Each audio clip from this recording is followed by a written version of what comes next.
at Bowling Green State University with our Think Tank series. We have a few sponsors. I'm here at Bowling Green State University with our Doctorate in Organization Development and Change program and our Master of Organization Development and Change program. And we have students from across the country and beyond in the United States that are part of our doctoral program. Our program is a professional doctorate. The average age is about 47, 50 years old. People with a lot of experience in every industry and every place and perspective and role that you can imagine. What connects all of them is a real passion for developing their thought leadership in service of a world that's more focused on the human-centered approach to change, transforming organizations, revitalizing communities, and developing human potential. And it's a real pleasure of mine. It's an honor for me to be a founder of the program and director of the program. We also have the Organization Development and Change Division of the Academy of Management that's sponsoring. We have the division is bringing in speakers and thought leaders as a part of this. And I'm really glad that they're a part of it with us. We also have Nexus for Change, which is the global convening space, the nexus of all things that have to do with human-centered change. And we also have the All Things Change podcast series. We have a great group of people here. I'm really, really pleased that we have with us, we have Ron Fry, we have Eliat Aram, and we have Benham here. And they're going to speak on different perspectives, their perspectives. You all know their background and a little bit of what their credentials are, but they bring some really wonderful perspectives from their line of work and their area of scholarly and thought leadership work. And so what we'll do today is we will start out with having Ron kick it off and talk with us a little bit and share with us his biggest and latest thinking and what he's having fun exploring. And you know, a person with a bookshelf that requires a ladder behind them tells you a lot about what they're going to bring to us in terms of knowledge and so forth. And so Ron, thank you for being here. And then Eliat, I'm a big fan of Eliat's and at the Tavistock Institute. Love your work, love who you are as a human being, and your role in the work you do with in Europe with the Tavistock Institute. It's important work. And Benham, you and your coaching work and your prolific nature of writing and your work with Bill Rothwell and Primeco and so forth. It's really great to have you here with us as well. So we'll go in that order, and then we'll break up small groups. Small groups, I want you to go and talk a little bit after we're done. Bring a question back, and then we'll open it up for a larger discussion. And so without further ado, as they say, Ron, I'd like to turn it over to you and have you share with us your latest thinking.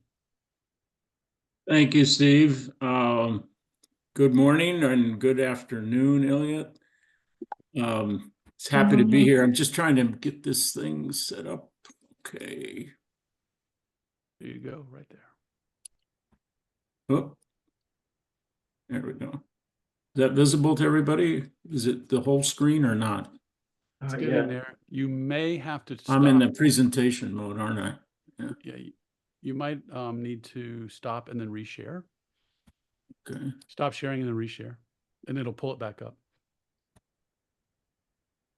And leave it where you want it to show, and then just do that, and it should work. Yeah. There we go. You're good to go, Ron. All right. Okay. Well, good morning. Welcome. It's nice to be here. I'm very enthusiastically looking forward to this idea of connections between the ideas, both of my fellow panelists here and the rest of you.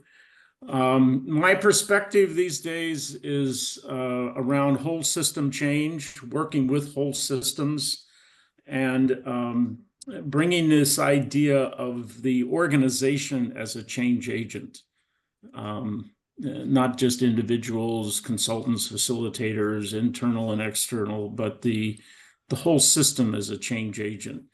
At the Weatherhead School, we have a center for business as an agent of world benefit, kind of a clumsy acronym, BAWB. But we've been at work since the early 2000s with the United Nations Sustainable Development Goals and collecting stories of innovations where businesses are benefiting themselves and society rather than making trade-offs, rather than viewing philanthropy as a trade-off to shareholder return. So these are innovations where they are advancing the core of the business and the business model and creating measurable benefit for society and the environment. And so the things I'm going to speak to today are kind of aimed in that context. And then also my history of being a co-creator of Appreciative Inquiry, lessons that we're learning from now 3 decades of work in the field and an expanding literature base from practitioners all over the world who are creatively adapting and adopting appreciative inquiry methods. So what I'd like to speak about quickly are 3 kind of areas or themes that are very live and current for me.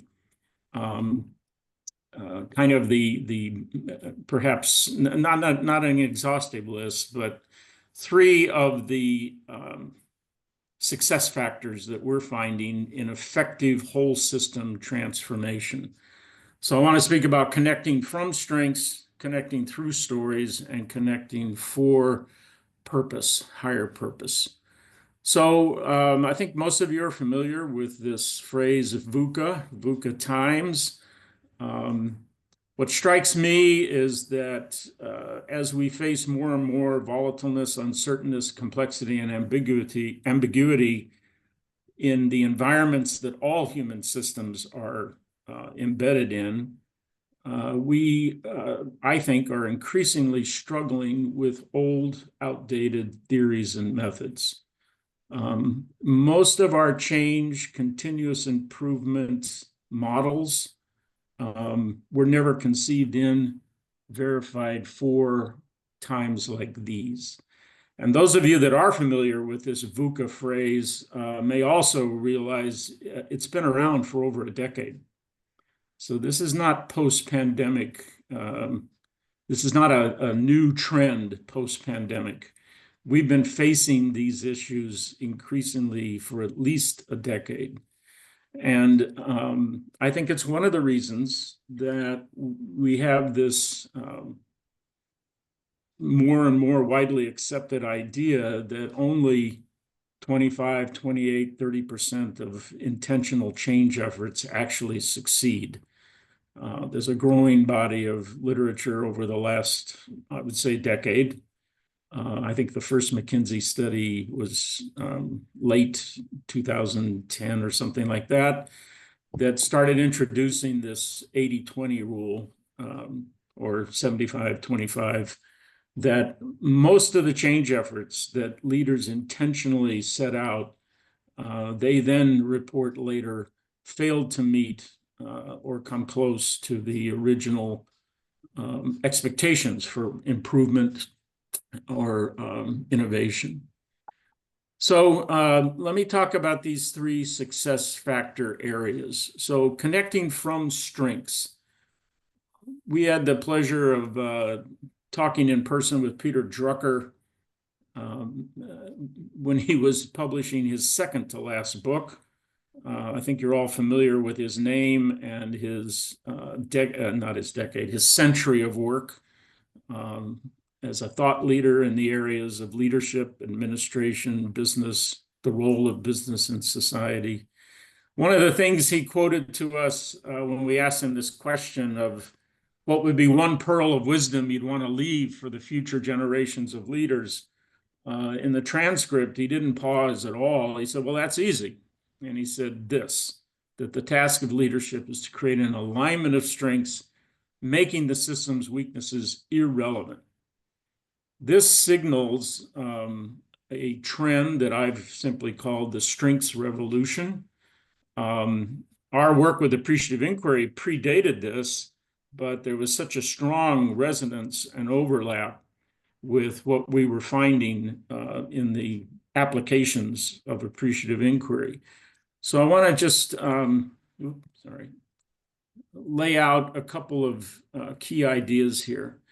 Whenever you have a serious or legitimate conversation with two or more people about their shared strengths, there's three things that happen simultaneously, almost like an alchemy, in no particular order. There's a bump in engagement, temporary, of course, but it's a bump nevertheless. There is a bump in positive emotional arousal, which has consequences we'll speak of here in just a second. And the surprising thing, perhaps, it certainly was to us, is that simply discussing and discovering or maybe rediscovering shared strengths in practice, people's images of future possibility immediately shift. So this is not a matter of an optimist and a pessimist, of a person showing up to a meeting cranky or a person showing up always optimistic and happy. Anybody who gets reconnected with shared strengths with two or more people will see new possibilities in the future. So it's a real leverage point for change leaders. If we want people oriented toward the future, oriented toward learning, toward improving, toward innovating, then one way to begin to create that collaborative space and that connection is by starting with a conversation about shared strengths in practice. So this alchemy leads to what we call generative connections. And they've been shown to impact productivity, well-being, learning, cooperative capacity, and resilience at multiple levels. Individuals in a coaching relationship, teams, business units, supply chains, communities, industries. The scalability of this is nothing less than exciting and unlimited, we think. So this idea of connecting through strengths, instead of starting by talking about the future or by talking about the problems that have to be fixed, the starting point for us is around gathering stakeholders and identifying shared strengths in practice. That automatically puts more possibilities in the minds of the stakeholders about the future. It raises engagement, and it provides a positive emotional trigger or arousal. Don't have to, just a couple of bylines here. Why strengths? The work of Marcus Buckingham, James Clifton is well known when they were with Gallup, the initial creation of the Strength Finder and those kind of things. Marcus left, formed his own polling company and consulting group. And one of the things he's analyzed statistically in all the engagement surveys, the most powerful predictor, single question of an engagement score is this one: how often do I get to use my strengths at work? So there's something about strengths which perhaps turns upside down those old dated models that I was arguing about on the first slide, which are fix-it models. They're, what we call continuous improvement is gap analysis. It's simply gap reduction. It's not actually continuously raising the bar or raising the standard or raising the aspiration.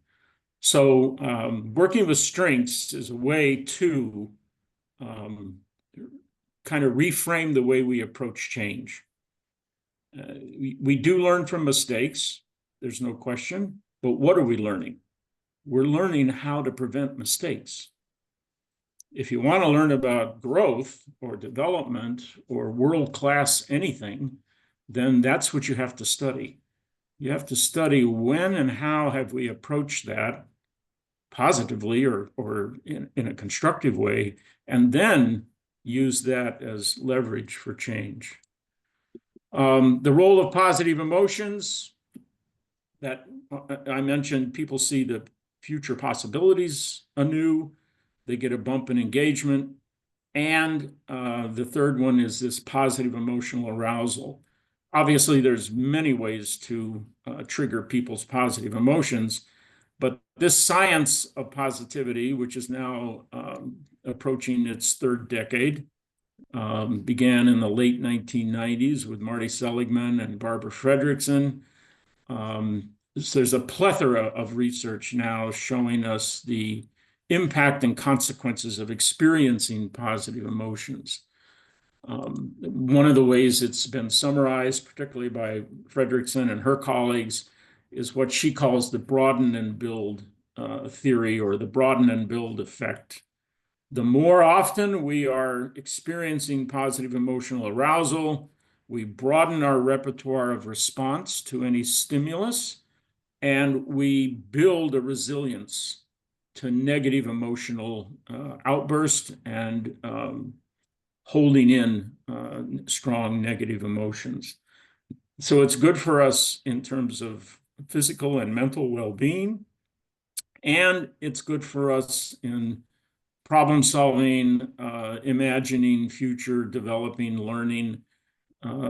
It's not that appreciative inquiry or change is for the purpose of making people feel positive, but it's leveraging this science as a means to those generative connections that I spoke about. Okay, the second big area I wanted to just quickly touch on is connecting through stories. The power of participant or stakeholder narratives is, I think, just this way underutilized tool for leaders and change agents. We're so caught up in effective communication without really looking at what's the response to that communication. Taking time to really understand, was our gesture interpreted in any way as we imagined it should be or could be? So it leads us to what we call participant narratives. There's some very powerful neuroscience recently with Paul Zak out of the University of San Diego.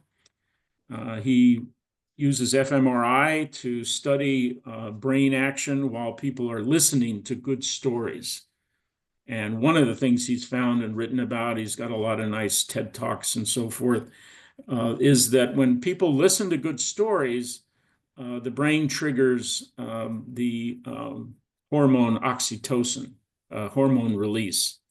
And oxytocin, in lay terms, is produced when we're trusted or shown a kindness, motivates cooperation with others, and it enhances empathy and the ability to experience others' emotions.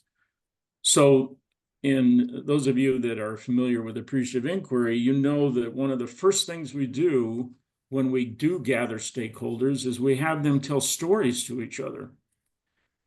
There's guiding questions related to some topic or some opportunity, but we don't start with what, who, how, when questions. We start by asking for stories, and they exchange stories. And what you see literally in the space, and it could also be a virtual space like this one, is you see a collaborative feel, a collaborative atmosphere begin to build. So we think that this kind of research is supporting what we actually see in practice. He also found in his particular research that the amount of oxytocin produced during a story predicted how much people were willing to help or assist. It predicted altruistic behavior after the fact, after the experiment.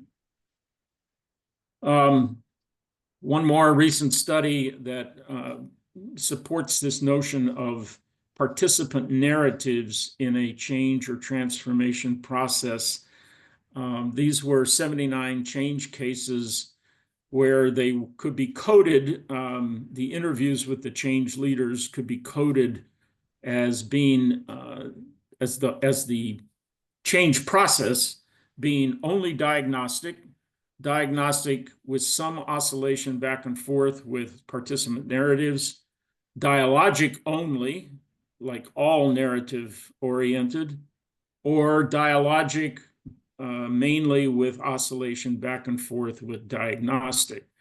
Diagnostics, more simply, is simply using empirical study, expertise, like consultant analyses and things like that, to decide what the change should be, and then implementing the change, typically in what we would call a top-down or persuasive kind of way. Dialogic would be, again, much more like something like appreciative inquiry or future search or some of these other interactively oriented approaches where you're building what you're going to do and how you're going to do it from the beginning with a group of participants. So just very quickly, you can see the reversal of the 80-20 effect that I mentioned earlier, where we were only achieving about 25, possibly 30% effectiveness. That's true here as well for the diagnostic only approach. Everything else that is some blend of diagnostic and dialogic is much, much higher in terms of reported success. And if you just kind of pull out the findings of this, approaches that included between participant narratives at least once over the period of the project or the transformation, 91% success reported. If the leader inquired into participant narratives at least once, 80% successful.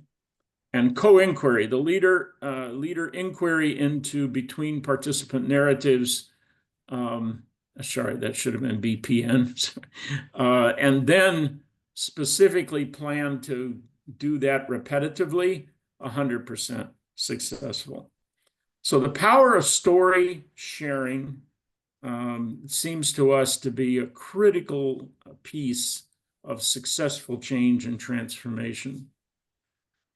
Okay, finally, connecting for higher purpose. We're all reading a lot these days about purposing, and this is supporting that, echoing that.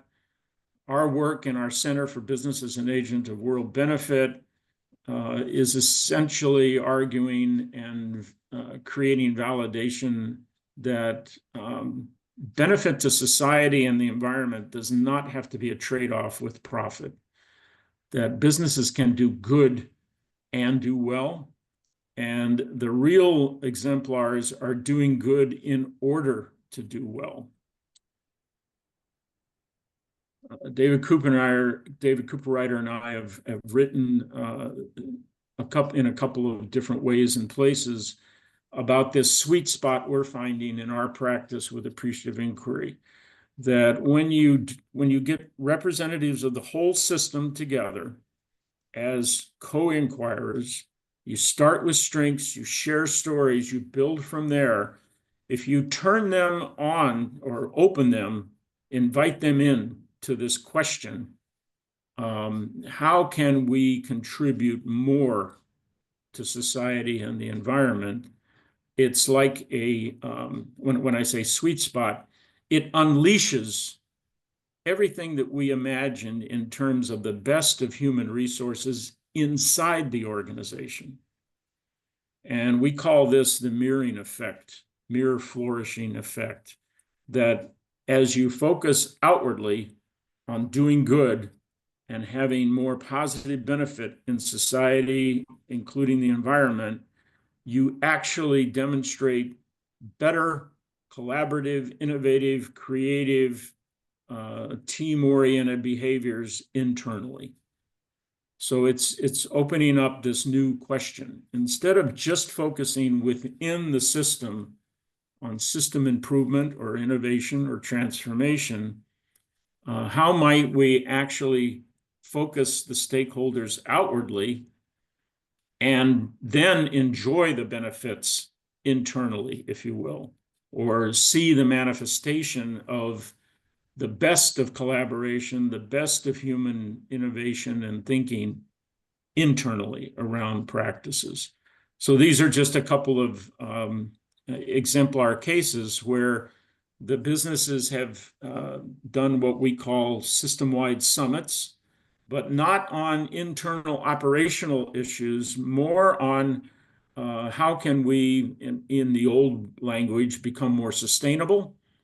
Now it's, how do we embed certain sustainable development goals, for example, or how do we just become better citizens in our industry or in our communities? So that's the kind of third piece of the connect from strengths, connect through stories, and then connect for higher purpose. So I'm going to stop there, and hopefully this will raise some questions we can speak to later on after my other colleagues. So thank you. Thank you, Ron. So we have Eliat is next, and people are applauding and saying thanks. So yeah, that was really great. So hi, Eliat. Can you hear me? Yeah, Yeah. I can hear you great. Okay, I'm so thank glad you you're very here. much. Yeah. Thank you very much, Steve. Thank you very much, Ron. I don't have slides, I'm afraid, so I will be talking to you from a note I made. I'm glad you spoke about stories. In a way, it's a mini story. What I'm going to share with you, it's more. I try to collect the story of my thinking, if you like, my story about leadership, perhaps. But yeah, let's see what you think. I also find it interesting that you started from love when you spoke to me. I think that was partly unconscious because that is the topic. And I love you too and the work that you're doing with GSU and our connection. And anyway, I'll kick off. So to start with, I'll tell you that I celebrated this month my 16th, that's 1/6, anniversary as the CEO of the Tavistock Institute of Human Relations. And arguably, it's a long time to be in the same place as a CEO. And I think often people raise eyebrows when I say that, because usually CEOs tend to move after 5 or 10 years. I know that. And there are various reasons why I'm still here. And yeah, maybe some of the reasons I'm still here will become clear as I talk about that, even though I talk about it indirectly.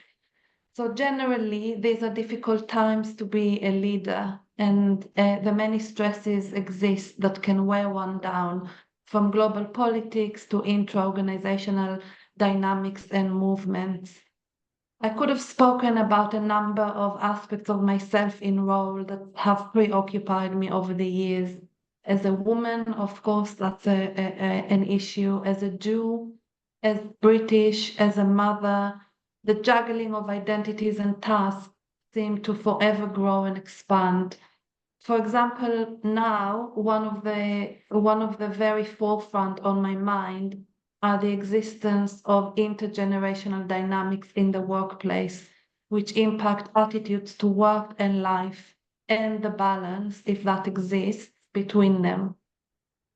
And I'm not sure generally I'm advocating work-life balance in that kind of a typical way, and it will become clearer why very quickly. Somehow, don't ask me how, it all seems to converge for me for this afternoon into one of my preoccupations over the years, which is love. Love and work, or love at work, which I also call sometimes aesthetic leadership. And I will start with a quote. Jonathan Sachs was the former chief rabbi of the UK. He passed away a few years ago as well. A thinker and writer that I have loved very much. And this is a quote from his book, The Dignity of Difference. Work is more than mere labor. Biblical Hebrew has two words to express the difference. Melcha is work as creation, and avodah is work as service or servitude. Melacha is the arena in which we transform the world and thus become, in the striking rabbinic phase, partners with God in the work of creation. God deliberately left the world unfinished so that it could be completed by the work of human beings. However, another figure in Judaism, the Baal Shem Tov, arguably the father of Hasidic movement, who wrote already in the 18th century, I think, if not before, said something slightly different about work and servitude. He said, addressing you as human, he said, it is not for you, human being, all of us, to complete the work, but nor do you have the right to abandon it. The world is not yours to give up on. I think this is a profound statement about leadership at every level of any act of leadership, not only leadership in the hierarchical status-related sense that we normally think about that, and its connection to love. Love is complex and paradoxical.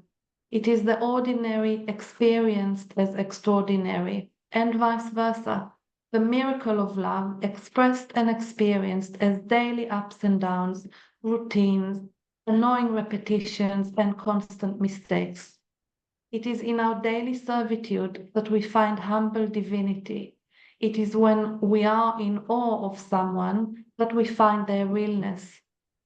Love is the fuel that drives us. Love at work, of our colleagues, of our clients, is such a powerful feeling that we become scared of owning it and expressing it. When we are too scared of the intensity of loving feelings, we begin to make mistakes, to stop contact, to build walls. We develop processes and structures that hide our intense emotional world. We develop bureaucracies to defend against our passions and desires. We complicate things in order to defend against the primitive, raw nature of love. My thinking about love at work is linked to aesthetics and to leadership, altogether rooted in a frame of mind around abundance, so the opposite of limited resources. It is the idea that the more we give, the more we can have, and the more that we can create, rather than the model of restricted resources, which is if I have more, that means you will have less. But the potential for learning, for creating, for loving is infinite, and that together, not separately, together our capacity is abundant.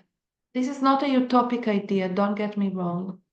Feeling loved and loving does not mean no challenge, disagreement, or dissent. Being loved means all of those too, because it is only through questioning and disagreeing that we can find our freedom, our clarity, that we can define ourselves, can grow and become the best that we can be. This links to another one of my preoccupations when it comes to studying the dynamics of leadership and humanness. That is shame. I have written quite a lot about the importance of shame for learning, but I'm not going to go into that right now. I'm going to stay focused on connecting it to aesthetic leadership. It is a natural feeling that love could overwhelm me, into feeling out of control and not knowing. All of these are feelings that are associated with embarrassment and shame, which in turn drive one into hiding. Recognizing that we need our colleagues also as friends, that we need at all, can ignite shame. So what do we need to do? We need to find love for our own and others' human imperfect selves, to have compassion for our imperfections, for our capacity to have blind spots, to not know, to make mistakes. This is what makes us purposeful and compassionate. This is aesthetic leadership. Aesthetic leadership lies in holding paradoxical aspects together in creative tension, which is an idea very much embedded in complexity perspective for those who have read my bio, I have studied in the complexity frame of mind, not in attempting to resolve or avoid those tensions, avoiding, concealing, hiding are a recipe for scandalous conclusions and letdown that we have all seen and witnessed and experienced in society, in our institutions. Compassionate or aesthetic leadership is that which works with, not against, not knowing, uncertainty, ambiguity, frailty, vulnerability. All of these exist in love. So we need to find a way to not be afraid to love and to talk about love at work, to love yourselves, ourselves, to love each other, to love our organizations and what they represent. After all, our organizations are not separate, reified entities that have nothing to do with us. We make our systems what they are. We have accountability and a part to play in our context. We have authority. We are authors of our own narratives. The organization is a body. It is a part of our body. We need to find a way to not be afraid of not knowing.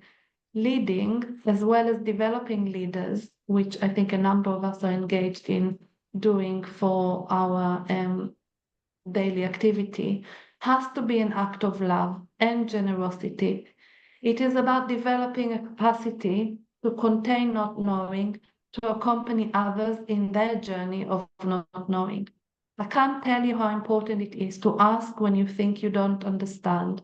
You are bound to discover that others don't really understand either, but are too ashamed to admit it, as they think they're supposed to know, be it because of age, experience, or status or profession. If you have ever worked with medical doctors, you will know that they are trained to know, and often we also project an expectation of knowledge on them. So somewhere there needs to be a space for everyone to be able to speak to not knowing, and learning emerges through that exploration as well. At the same time, it is also about having an internal compass which lets you know you can. You have some knowledge, you know your task, you are in the service of that task, you have authority because you're the author on experiences and journey. And also in the way that we work at the Institute, we have knowledge in working with not knowing and in working in uncertainty. We need to find our courage. Courage is the first step to reduce fear, to have the guts to ask stupid questions as well as to take risks in order to serve the purpose that we are here to serve. As leaders, at least one of our core tasks is to ensure our institutions survive in testing time and thrive in ordinary times. And then there's the letting go. So many things that I have set out to do or offer in the first 100 days, famous 100 days of being a CEO, took months or even years for the impact or for the change to be felt. In fact, some things I let go of and had truly no expectation that they would stick. And it was probably only then, when I did genuinely let go, that things change. That, for example, some strategic plans or seeds of ideas from years back suddenly resurface. Maybe because it suddenly makes sense to people in their own bodies and work experiences. Maybe because people had made it their own and applied the idea to their practice. Probably both of these, and this is the greatest success for me as a leader, to be able to follow my colleagues who are following their own leadership, finding their own authority, and who invent and generate within and beyond the container the leader creates and holds. It is lonely up there at the top is a commonplace statement leaders hear when they take up the role, but it isn't and doesn't have to be so. Working and leading takes work and effort, patience, tolerance, and a lot of love. Joint love for purpose, for values, for tasks, and also for peers. In the helping professions, I'm also a psychotherapist, we tend to always put our clients first, which is good and noble. However, we sometimes forget to offer a similar degree of compassion to our peers and colleagues. The aesthetics of our work, our ethics, lies in the ongoing process of negotiating between the dependency and the autonomy, on the boundary of contact and our practice. Its beauty becomes known to us when we keep our questions and negotiations alive, when we do not collapse them into polarized positions, when we do not elevate and idealize our work and do not encapsulate our ordinary experience so its only place is in the museum. Instead, we vigorously search for uniqueness and freshness in each of our encounters. We need to be able to be bad objects for our clients too, to accept our shadows and work with them, and to understand the various factors creating a resistance to change. As we know, we often prefer the devil we know, even when we know change will be better for us and our well-being. There is a particular leadership attitude which is embedded in this idea, and I'm quoting from Dewey, who talked about being artistically engaged and participating in the social process of interaction in local situations, or in other words, in the living present, in the here and now, without presuming a capacity to step out of or beyond or aside from that interaction. Benham, who is also a father in the Tavistock Institute tradition, spoke about working without memory and desire. So working very much with the person or the group or the system in not assuming that we know better than them what is required for them. So in that sense, not being invested in desire and not thinking or taking the arrogant position that we know better what they need because of the history, which is connected to the idea of memory or no memory. I suggest that aesthetic leadership is a work of art, and it is our pursuit for social relevance and our quest for impact and applicability. And it is when we engage in our pursuit passionately and thoughtfully, we are evoking the aesthetic experience that we can then call aesthetic leadership, or in short, love. And I will finish with another quote. This is a quote about friendship and the importance of that friendship. And it's from one of my favorite books called Winnie the Pooh by A.A. Milne. And you might know that Winnie the Pooh has also been written about in terms of the Tao. And however, this is a little story, a conversation between Pooh the bear and Piglet. And it goes like this. Today was a difficult day, said Pooh. There was a pause. Do you want to talk about it? Asked Piglet. No, said Pooh after a bit. No, I don't think so. That's okay, said Piglet, and he came and sat beside his friend. What are you doing? Asked Pooh. Nothing really, said Piglet, only I know what difficult days are like. I quite often don't feel like talking about it on my difficult days either. But goodness, continued Piglet, difficult days are so much easier when you know you've got someone there for you. And I'll always be here for you, Pooh. And as Pooh sat there, working through in his head his difficult day, while the solid, reliable Piglet sat next to him quietly, swinging his little legs, he thought that his best friend had never been more right. That's it. I love that story. Thank you. Brings tears to my eyes.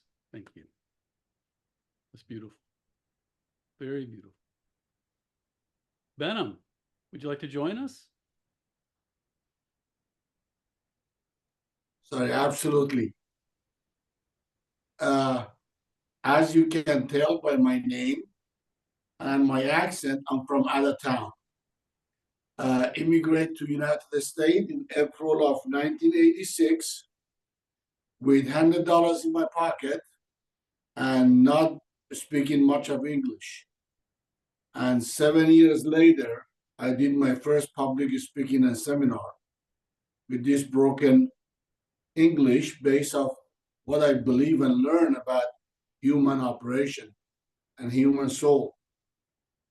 My official degrees is master's in industrial design engineering, bachelor in psychology, master's in organization development and change, and recently PhD in workforce education. I got my PhD when I was 60 years old because I was bored. I went to do something. I said, what's better than getting a degree that learn more about what I do, which is coaching and consulting for over 3 decades.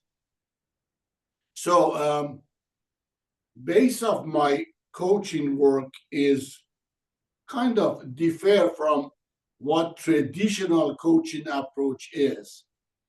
I was 16 years old when I started reading work of Rumi and other ancient Iranian philosopher and Sufi mystics like Hafez, Sadi, Shams, and Rumi himself.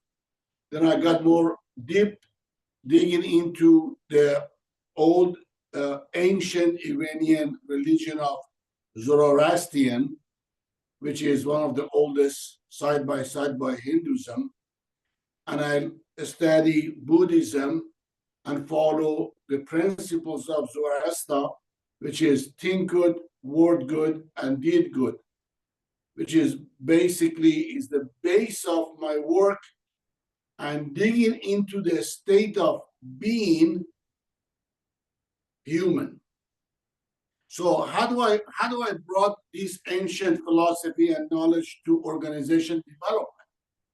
I start coaching people on who they are being, determine what and how they are doing, and link that to relationship, communication, performance, effectiveness, and start the coaching work in 1993. Before that, I was a big construction company. I owned it, residential in Los Angeles, commercials in San Diego, and then military work for Camp Pendleton and Naval Station in San Diego, which made me very bored and unfulfilled.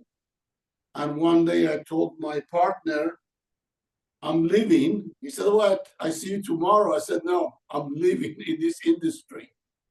Buy me out. If not, I sell my share to another person. So he bought me out, and literally I started coaching in 1993 out of nowhere. I started getting bigger, office in San Diego, office in St. Louis, Missouri, office in Scranton, Pennsylvania. And then I decided I want to get retired. That was 14 years ago. We came here in Northeast PA. I get bored. I went and get the PhD, start working with the specific client. So my work is kind of combination of what Dr. Frey said and what Eliat described about love. Funny thing is, the title of my first book in 2008, which was self-publishing, Conspiracy for Greatness, Mastery of Love Within, based off the work of Sufi mystics. And recently, Taylor and Francis picked it up for second edition. He was like, I really like that. And meanwhile, I brought that work to the work I do with individuals, teams, and organizations. I didn't prepare a PowerPoint. However, I put some notes together to share with you. And then I got a permission from Stephen to actually display my notes so you can see the display, and we go from there. There is so many descriptions and explanations and definition of what coaching is. This is my own definition in 2009. Coaching is a highly effective tool for individuals and organizations who choose to have their future realized now instead of someday. It is a systematic but non-linear inquiry into one's authenticity. It is for ambitious, brave, and open-minded people who strive for excellence. Now, coaching is divided in two different categories: personal coaching, such as life coaching, couple coaching, relationship, health, wealth, finance, spirituality. And then the professional coaching, which is business coaching, managers coaching, executive coaching, career coaching, leadership, team building, and such on. There is two main models of delivering the coaching. One is non-directive coaching, which I call it asking, and another one is directive coaching, which I call is about telling. Usually, directive coaching and telling is used in industrial work, is provided by corrective actions, is providing advice and guidance, is telling coachees what to do, literally what to do and how to do it. And the coach is usually a subject matter expert, which is most organizations have an approach called managers as coach, which they got certification or training to coach people in directive coaching. What I do is non-directive coaching or asking, which is open inquiries and ask questions, improved coaches' mindset and awareness of themselves, ask coaches to come with solutions, we don't give them answers, and is not necessarily a subject matter experts. I work with many different industries, from car sales industries to meat packing industries to beauty supplies industries, real estate sales, just name it. And funny thing is, they ask me, for example, how many years experience do you have on meat packing industry or food industry? I would tell them absolutely nothing. I know how to eat food. That's all I know how to cook. And they asked me, so how that would qualify you to work with me? I said, I know how you think and I know how you operate. Who you are being is not different from another 8 billion people. And after we're working over thousands of people, I can guess with almost 95% certainty about your mindset. That would determine your behavior, that would cause your attitude, that would determine the professionalism and performance. And I asked them about their personal life. I asked the CEO, how is your relationship with your teenagers? How's your marriage? And they look at me and they're like, how that matters? I said, that would tell me how you communicate people, how much empathy or compassion do you have, and how effective you are in understanding other people. So far, so good. So this is what I was talking about. Direct correlation between mindset, attitude, behavior, and performance. Who you are being, it determines your mindset.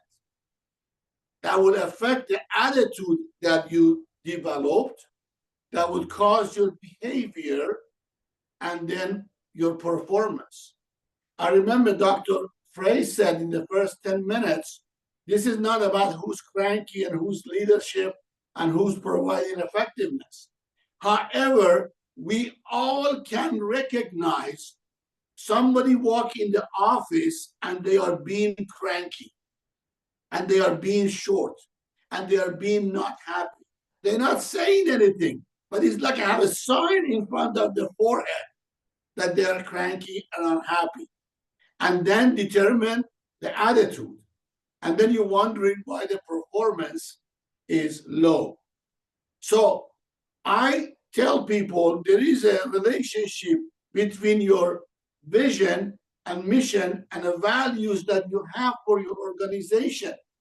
Many people have an only mission statement. Many organizations, if you go to the website or ask them or look at their paperwork, they talk about mission. They talk about what are they doing for their business.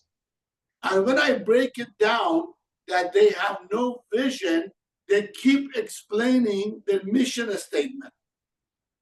So I train them to, at first, we have to create your vision statement, and access to your vision statement through coaching is to you find out your core values and principles stand, where you're standing as a human being, as an organization, which is basically core principles, their beliefs, their purpose, or their ethics. That would help them to invent and create their vision, who they are being, where they're standing, what inspired them, and what motivate them. That would bring the company's vision, what they're going to do, what are the goals, what are the dedications, what are the strengths. Now, that would bring us to this in terms of organizations, right? The topic of this gathering is about how the coaching, what's the coaching role in organizations and OD in particular. Coaching culture. To create a coaching culture process, at first we have to look at the inner framework, mindset, and being. That include the organization's values and principles, vision and mission, being and purpose, responsibility, accountability, attitude and behavior, and their strengths and weaknesses. That would bring the next phase will be preparation and activities, or working or doing and working, processes, procedures, planning, performance, self-awareness, understanding of one another, learning, and creating a partnership with the workforce. That is the biggest part in any OD intervention, the gap between management and workforce and understanding one another's purpose.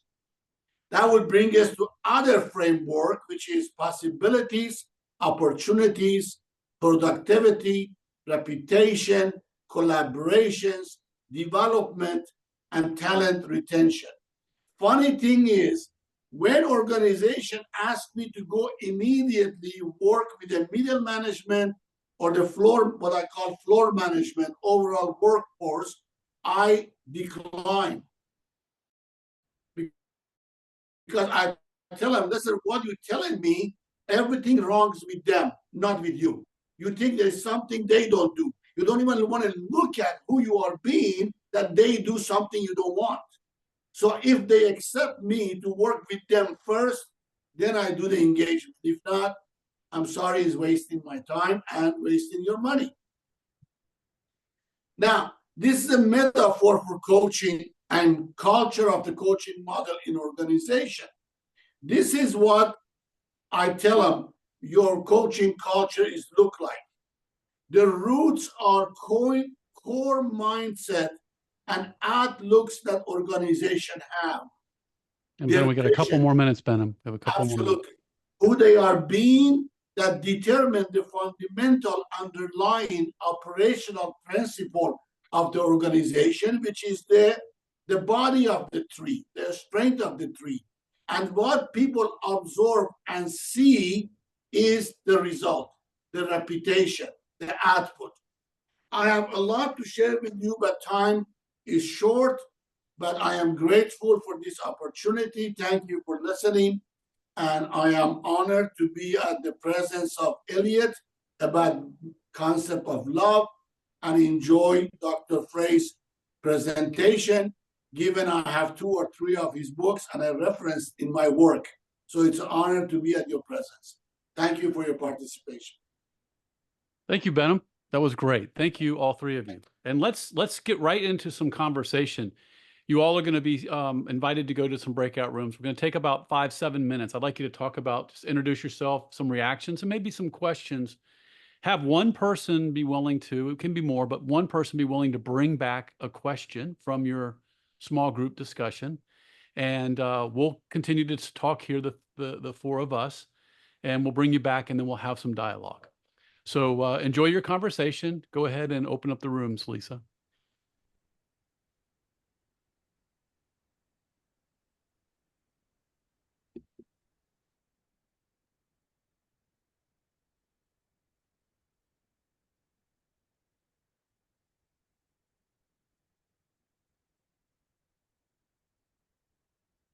All right. That was amazing. That was, Winnie the Pooh always gets me choked up.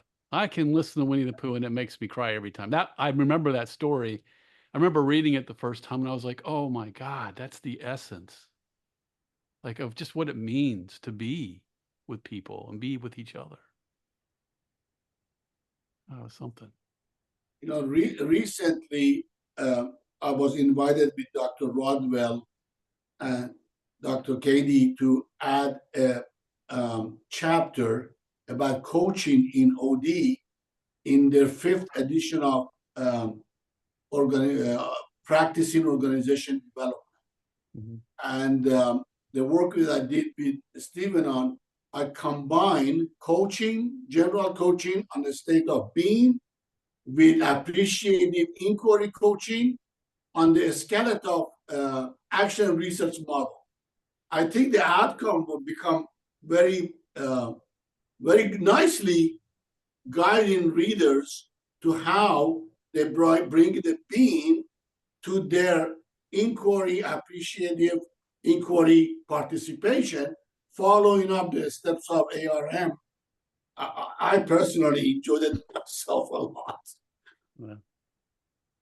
That's a big missing. When I look at the organizational business coaching, they're really not touching the state of being at all. They just go into what they know, and they are not willing to expand the horizon and bring in some of that work to it. I think you touched on it when you made the distinction between asking and telling.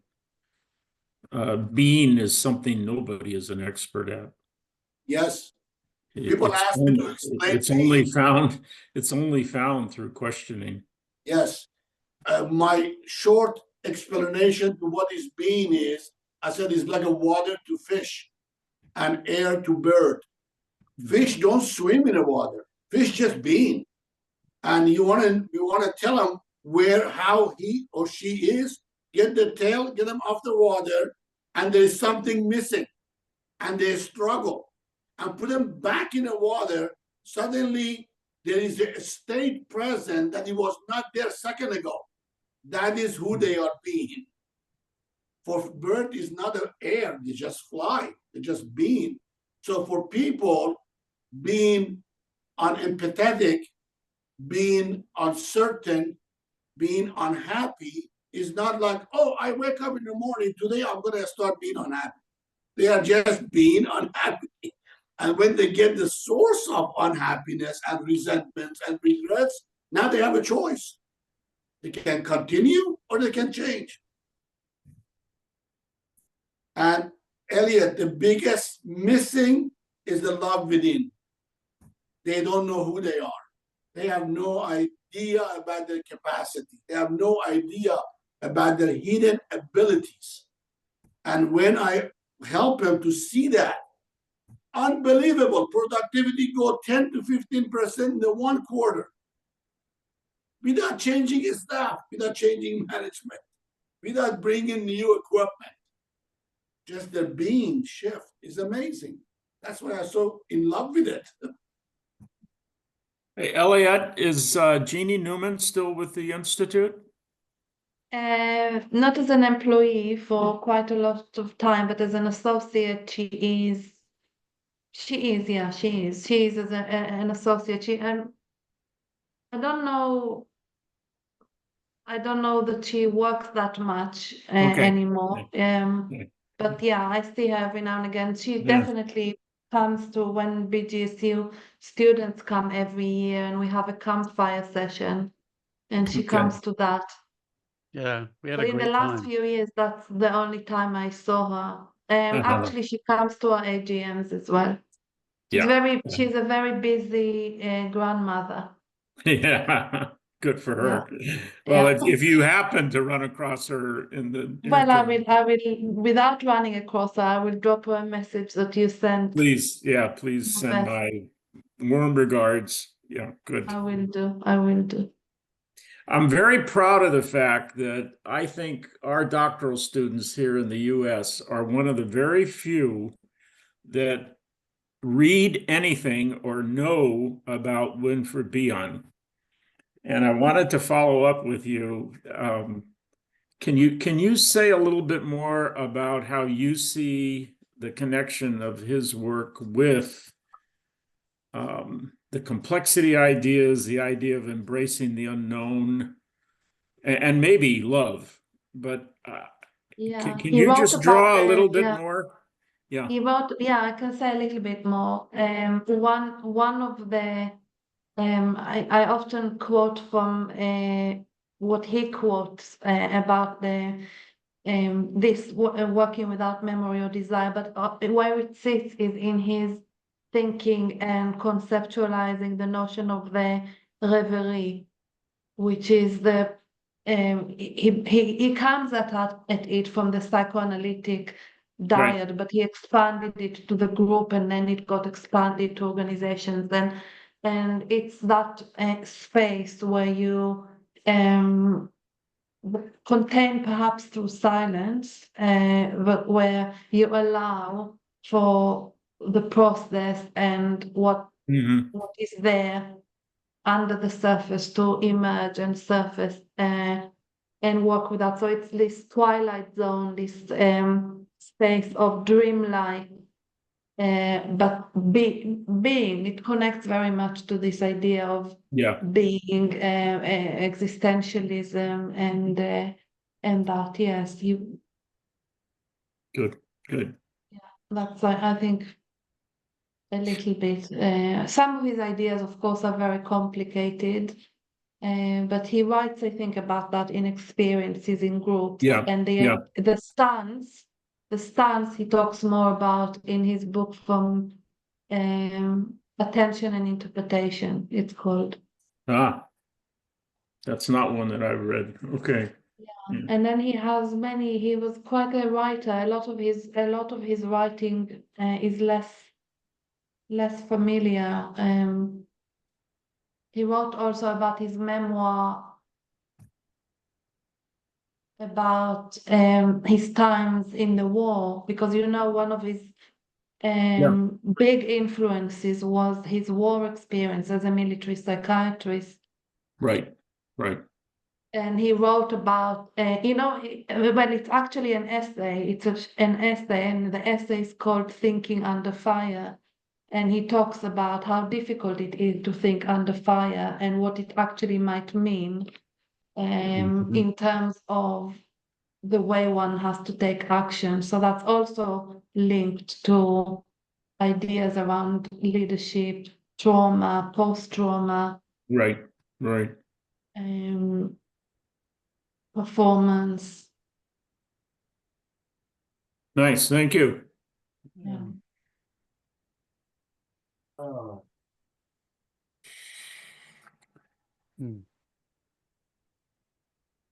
Are you reassembling, Stephen? Yeah, just allowing the space. Yeah, they'll be coming back. They're coming back now. Oh, I see. Okay. Yeah. And so, Lisa, you can bring the whole room in, all screens, and all of us here. So it's a big panel. So you can do that. So Lisa, if you could do that, that's great. Perfect. So welcome back, everybody. People have some questions. You want to throw them into the chat, and I see some different people here. I think I'll start with Keith. We'll go to Ryan and then Dave. We have a few people, and anybody wants to ask a question, just raise your hand and I'll bring you in. But Keith, I just wanted to bring you in and have you say hi and share your curiosity and maybe reaction that you have. Well, in our group, Ryan's going to share what we talked about together in our small group. But Eliat, every person that I love, I've never met you, never really, I've missed you somehow in the world, but the people I respect most get to a place where they identify what love means in their practice, and that it's something that you can talk about and bring into your core work. So thank you for that. Yeah. I think I want to hand it to Rian for to talk about what our group, we have questions. So yes, great. Ryan, come on in. Cool.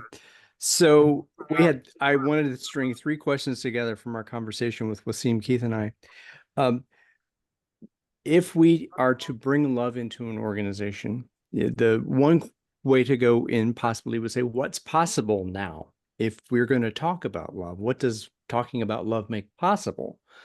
And if asking that question, the things that also came up was, well, who gets to ask that question? Who gets to go first? And where is that person in the organization so that conversation might bloom? So any of the 3 of you take the loving question.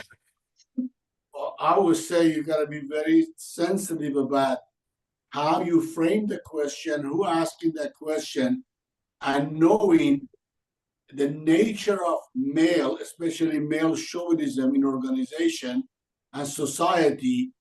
You got to frame it the way that they're not looking at experiencing or practicing love as a weakness. Unfortunately, that's a way, especially in that industries, the blue-collar workforce, which I have worked with a lot. So I start sharing myself about how did I find love in the work I do? How did I find love and separate that by sexuality or desire and express love through forgiveness, express love through providing opening. A little bit to give you a background, I'm a former Green Beret, so they respect that.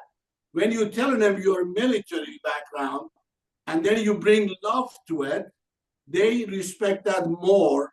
When I said I had a construction company and work as a welder, they respected more. So you have to create a background of relatedness so they can listen with more empathy, if that make any difference.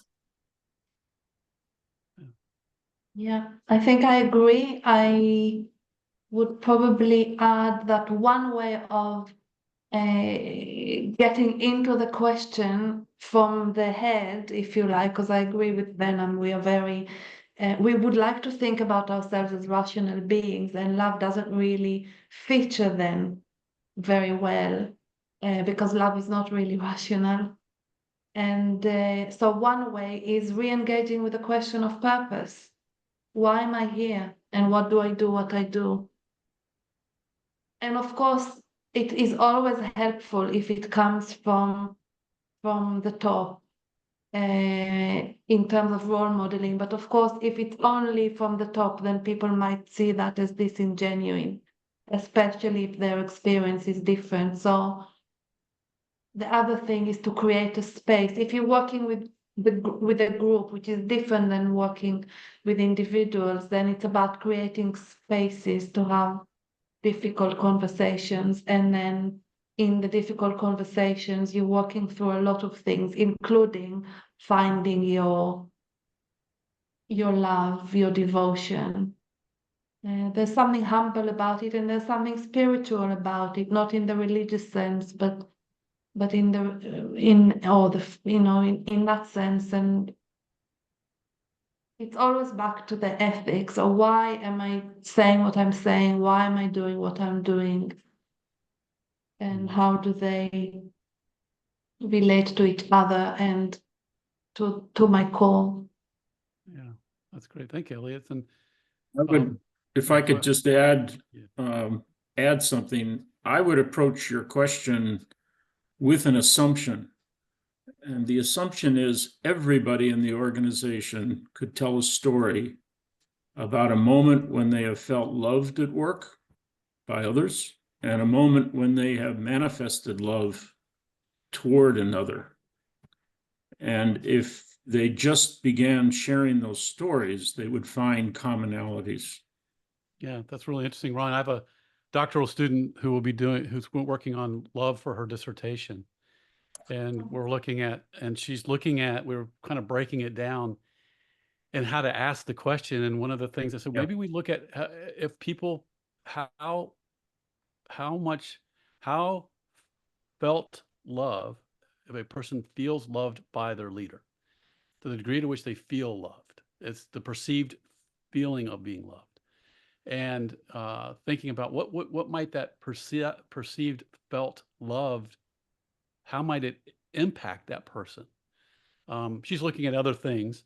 She's going to love this talk because she works in a very manufacturing oriented environment and is often challenged by this topic, but she really wants to do it. So she's going to love this talk. I'm going to go to Anne Marie and then Dave because I haven't seen Anne Marie hasn't got her voice in. I love Dave. We're here. He's a big participant in all of this, so Dave can round us out with some questions in case we get another one. But Anne Marie, what are your thoughts and what's the question you'd like to bring in? Hi, so Carol, Luna, and I were in a room together, and really, I mean, everyone, please, Ronald, Eliat, Benham, thank you so much for these talks, and Steve for bringing this together because it's so complimentary.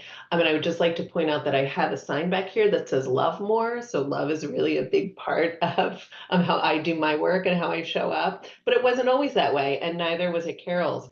We worked with, Carol worked and was a computer programmer. I worked in a trauma center. So it was all about really specifically like getting the work done in a very specific process oriented way. And we talked about how it was difficult, and I'd like to hear from the team on how it's difficult when you work with people who are very tactical in their jobs to bring these soft skills like love into the organization when you have folks who are super focused on tactical results. Yeah, like Navy SEALs, like military, like Boeing's engineers. What I brought in is to explain and describe empathy and compassion and deeper connection. And then I guide them to, well, these are form of love, because people form of love for them is very limited, right? And they have no idea how to love themselves and how to be empathetic and compassionate with themselves. So my approach is to paint the love with different color, different form, so they can see the vast majority of different definition or impression of love. You don't, I tell them, I promise you, you don't have to hold pink flowers and walk in the street. That is not what I'm talking about. I'm talking about appreciating and respecting yourself, your health, your physical body, your emotional, and have compassion and empathy for other people.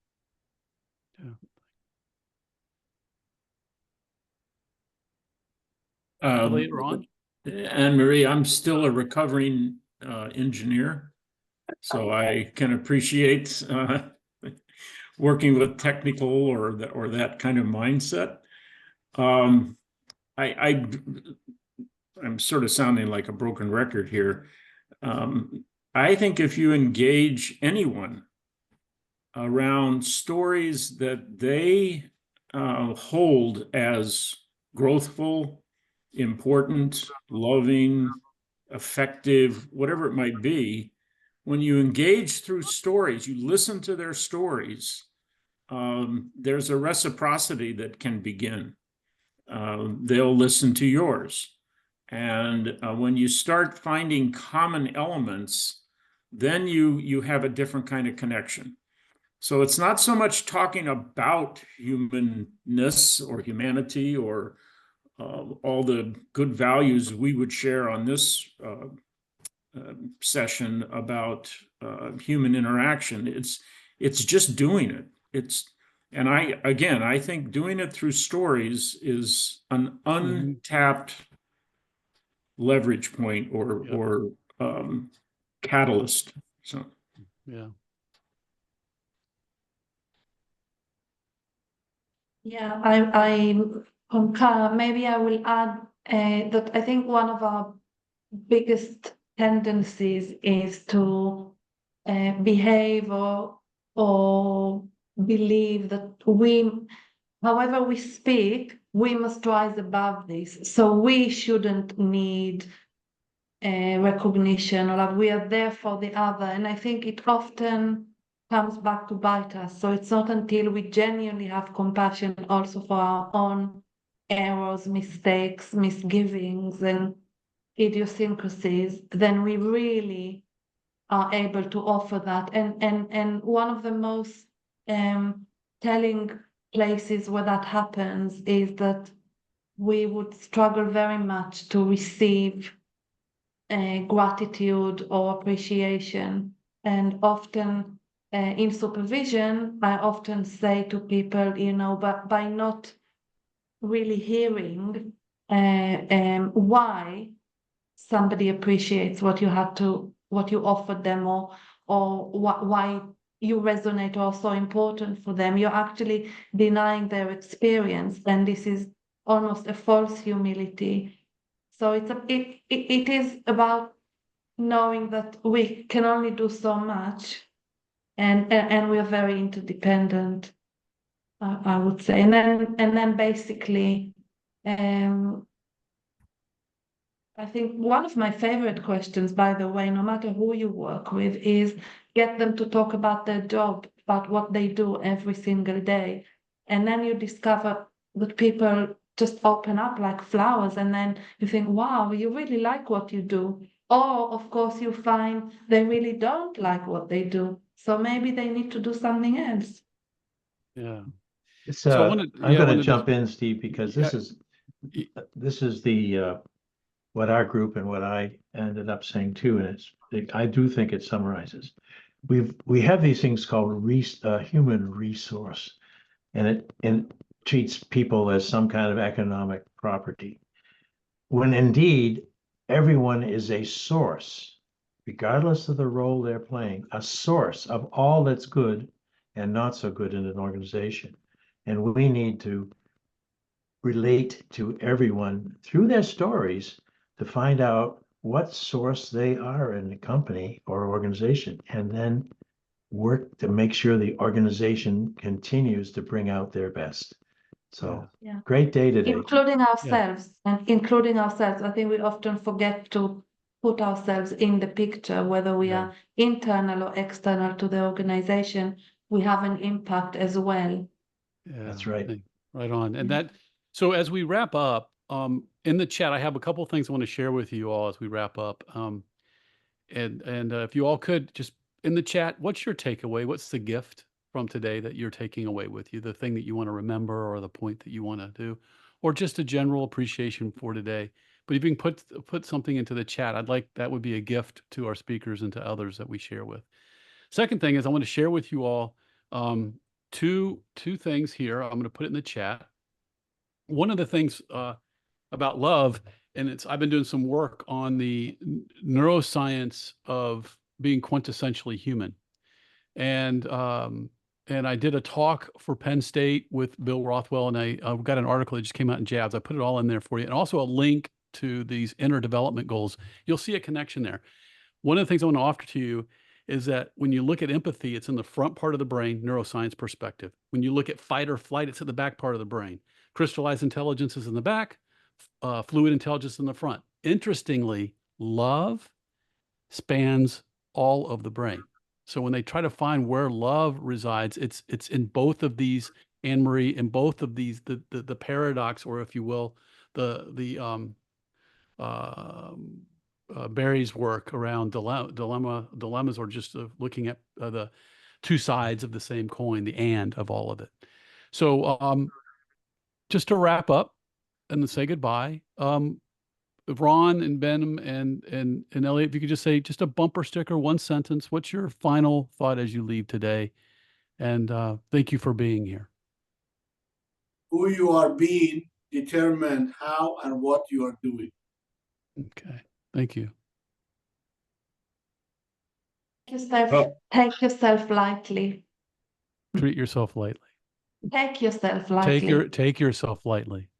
It relates to some things I spotted there about around sense of humor and lightness. That Right. I think these are very important. Yeah. And Ron?